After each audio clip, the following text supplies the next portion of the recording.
Over 1400 years ago, the red sandstone cliffs of Vatapi echoed with a sound that would define an era.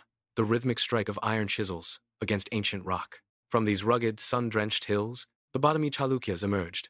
They did not just inhabit the landscape, they transformed it, turning a wild terrain into the epicenter of South Indian power. This was the dawn of a dynasty that would carve its name into the very bones of the earth.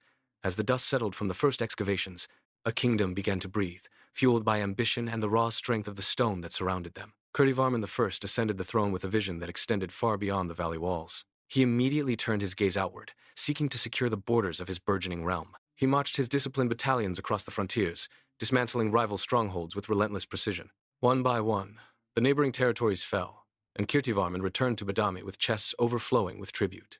His reign was the forge in which the kingdom was tempered, creating a stable, wealthy state that could finally afford to look toward the heavens instead of just the horizon. His successor, Mangalesha, shifted the imperial focus from the bloody chaos of the battlefield to the quiet majesty of the mountainside. He was a man who saw gods hidden within the rock. Mangalesha stood before the half-finished cave temples, pointing his staff at the massive sandstone pillars where sculptors labored in the heat.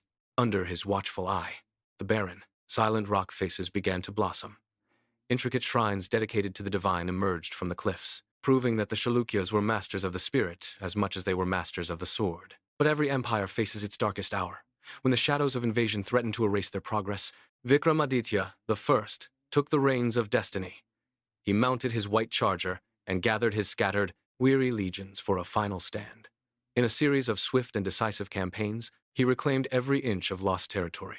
The citizens lined the streets of the capital in a frenzy of joy as his elephant corps marched home, their colorful banners snapping fiercely in the wind. This victory was more than a reconquest. It was the ultimate solidification of the Chalukya legacy. With peace secured, the greatest master builders of the age converged at Aihole. They turned the city into a living laboratory of stone, sketching complex blueprints on palm leaves and testing radical new structural designs. These experiments would define Indian temple architecture for 1,000 years. At Pattadakal, they reached the absolute pinnacle of their ambition.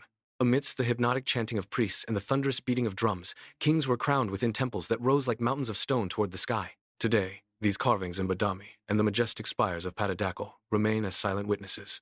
They prove that a civilization is measured not just by the reach of its swords, but by the permanence of its art. As the sun sets over the Agastya lake, the sandstone glows with the memory of a golden age that refuses to fade. The stone remembers, and so do we.